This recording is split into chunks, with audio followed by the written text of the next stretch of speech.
Hello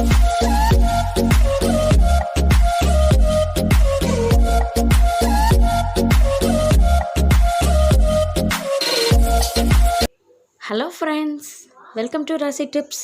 எல்லோரும் எப்படி இருக்கீங்க? நல்லா இருக்கீங்களா? இன்றைக்கி நம்ம சேனலில் பார்க்க போகிற வீடியோ என்னென்னு பார்த்தீங்கன்னா, எல்லாருக்குமே ரொம்ப ஒரு யூஸ்ஃபுல்லான வீடியோன்னு சொல்லலாம்.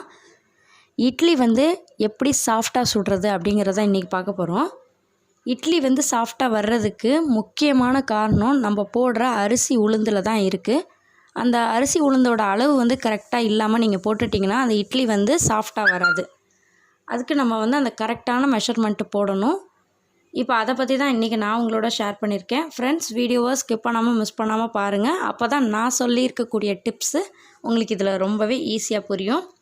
இப்போ இந்த சாஃப்டான இட்லி எப்படி ரெடி பண்ணுறதுங்கிறத பார்க்கலாம்.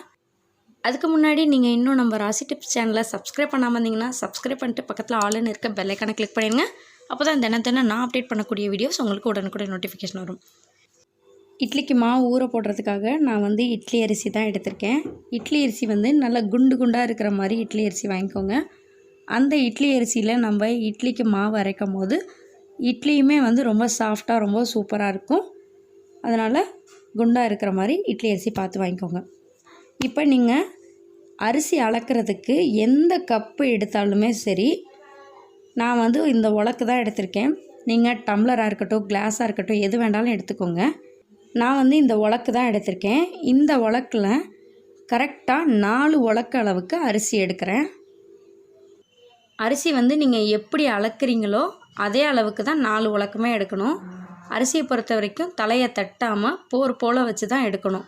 இப்போ நான் போர் போல் போட்டு கரெக்டாக 4 உலக்கு எடுக்கிறேன். 4 உலக்குக்குமே தலையை தட்டக்கூடாது. தட்டாமல் போர் போல் ஃபுல்லாக இந்த குமுசல் மாதிரி வர்ற மாதிரி எடுத்துக்கோங்க.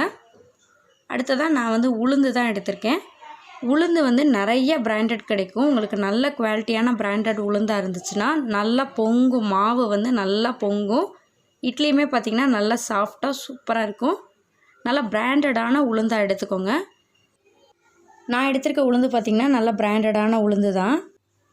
எந்த உலக்கில் தலை தட்டாமல் 4 உலக்களவுக்கு அரிசி எடுத்தோமோ அதே உலக்கில் தலை தட்டாமல் 1 உலக்களவுக்கு உளுந்து எடுத்துக்கோங்க. இந்த அளவு பார்த்திங்கன்னா சரியான அளவு. 4 உலக்களவுக்கு அரிசி, 1 உலக்களவுக்கு உளுந்து எடுத்துக்கோங்க. நம்ம சேனலில் இட்லி மாவு சம்மந்தமாக நிறையா வீடியோஸ் போட்டிருக்கோம். ப்ளேலிஸ்ட்டில் இருக்குது. உங்களுக்கு தேவைப்படுச்சுன்னா செக் பண்ணி பாருங்கள். அதில் வந்திருக்க கமெண்ட்லலாம் பார்த்திங்கன்னா நிறையா பேர் என்ன டவுட்டாக கேட்டிருக்காங்கன்னா, நம்ம நிறையா அரிசி வச்சு போடும்போது 4 பங்கு அரிசி, 1 பங்கு அளவுக்கு உளுந்து ஓகே. இதுவே நம்ம கிலோ கணக்கில் போடும்போது எந்த அளவுக்கு போடலாம் அப்படின்னு கேட்குறாங்க. நீங்கள் கிலோ கணக்கில் போட்டிங்க அப்படின்னா 1 கிலோ அரிசி எடுத்திங்கன்னா அதுக்கு கரெக்டாக 200 கிராம் அளவுக்கு உளுந்து எடுத்துக்கோங்க. இது கரெக்டான அளவு. இப்போ அரிசியை தனியாக உளுந்தை தனியாக நல்லா அலசிட்டு ஊற வச்சுக்கலாம். இதோட நான் 1 ஸ்பூன் அளவுக்கு வெந்தயம் சேர்க்குறேன். வெந்தயத்தை டைரெக்டாகவே உளுந்தோடு போட்டு ஊற வச்சுருங்க. வெந்தயம் சேர்க்கும் போது தோசை நல்லா வாசமாக நல்லா கிறிஸ்பியாக கிடைக்கும்.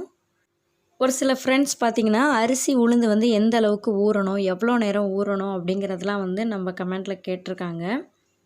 இப்போ உளுந்தை பொறுத்த வரைக்கும் 1/2 மணி நேரம் ஊறினாவே போதும், நல்லா சாஃப்டாக ஊறிடும். ஆனால் அரிசியை பொறுத்த வரைக்கும் 4லேருந்து 6 மணி நேரம் ஊறணும். அப்போ தான் அது நல்லா சாஃப்டாக ஊறி இருக்கும். அரையும் போதுமே நல்லா சீக்கிரமாக அரைஞ்சிரும்.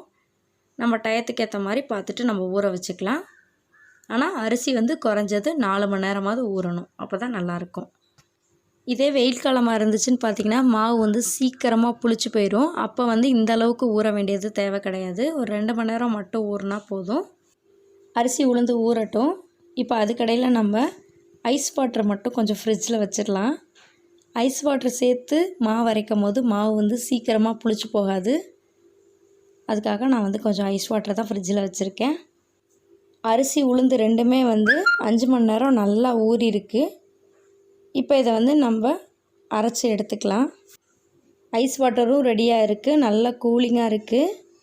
இப்போ நம்ம மிக்ஸி ஜாரில் தான் மாவு அரைக்க போகிறோம். அதுக்கு நான் உளுந்தை ஃபஸ்ட்டு எடுத்துக்கிறேன். உளுந்து தான் ஃபஸ்ட்டு அரைக்கணும். நான் எடுத்துருக்கிற மிக்ஸி ஜார் பார்த்திங்கன்னா நல்ல பெரிய மிக்ஸி ஜாரு. அதனால் நான் ஊற வச்ச உளுந்தை எல்லாத்தையுமே இதிலே சேர்த்துட்டு அரைக்க போகிறேன். இப்போ எல்லா உளுந்தையுமே சேர்த்துட்டு ஐஸ் வாட்டர் சேர்த்து நம்ம அரைச்சிக்கலாம். மெயினாக வந்து மிக்சியில் அரைக்கிற மாதிரி இருந்தீங்கன்னா கண்டிப்பாக ஐஸ் வாட்டர் வச்சுக்கோங்க.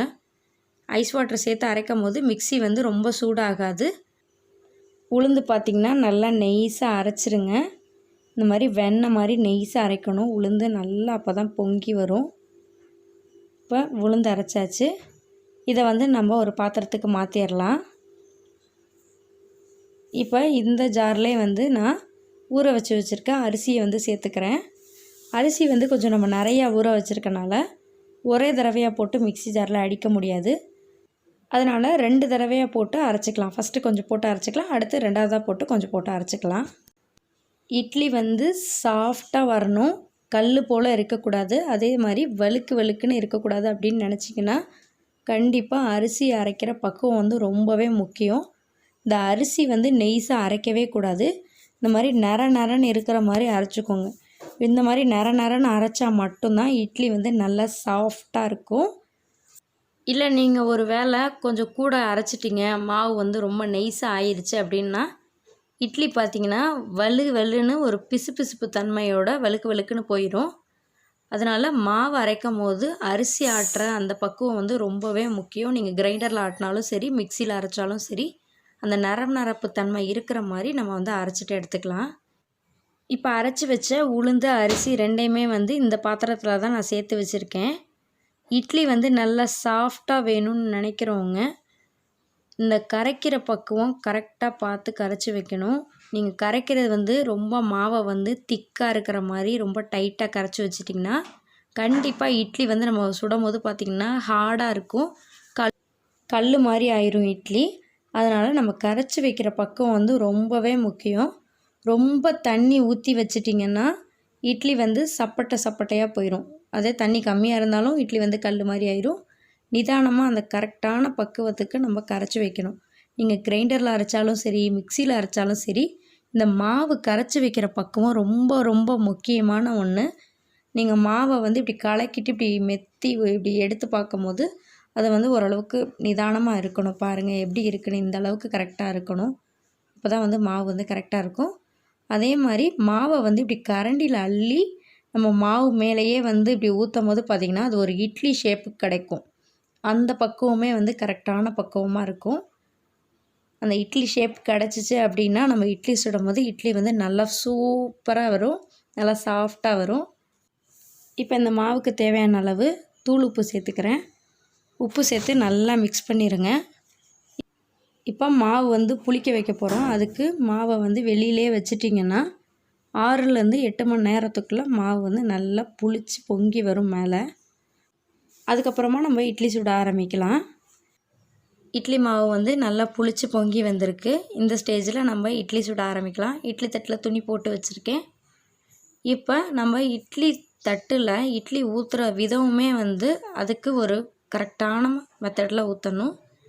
ஒரு கரண்டி மாவை எடுத்து அந்த ஒரு குழியில் ஃபுல்லாக வந்து மாவை வந்து போடணும். நீங்கள் வந்து 2 தடவையாக போட்டிங்கன்னா அது வந்து கரெக்டாக வராது, அந்த இட்லியோட அந்த சாஃப்ட்னஸ் வராது.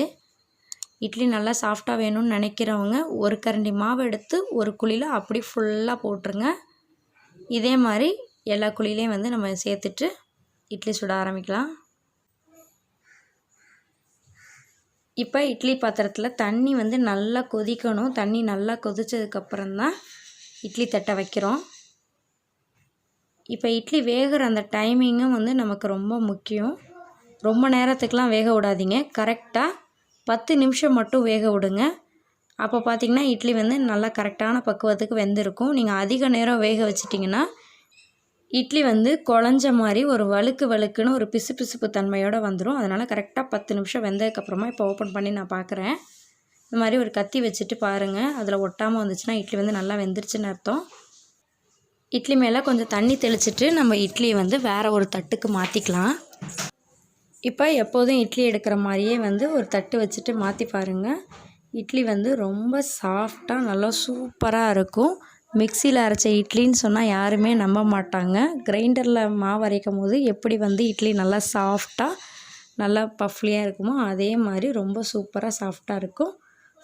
ஃப்ரெண்ட்ஸ், இன்றைக்கி உங்களோட ஷேர் பண்ணிக்கிட்ட இந்த வீடியோ உங்கள் எல்லாருக்குமே ரொம்பவே யூஸ்ஃபுல்லாக இருக்குன்னு நினைக்கிறேன். இந்த வீடியோ பிடிச்சிச்சின்னா லைக் பண்ணிவிட்டு உங்கள் ஃப்ரெண்ட்ஸ், ஃபேமிலி, ரிலேட்டிவ்ஸ் எல்லாருக்குமே ஷேர் பண்ணுங்கள். தேங்க்யூ ஃபார் வாட்சிங். Thank you friends.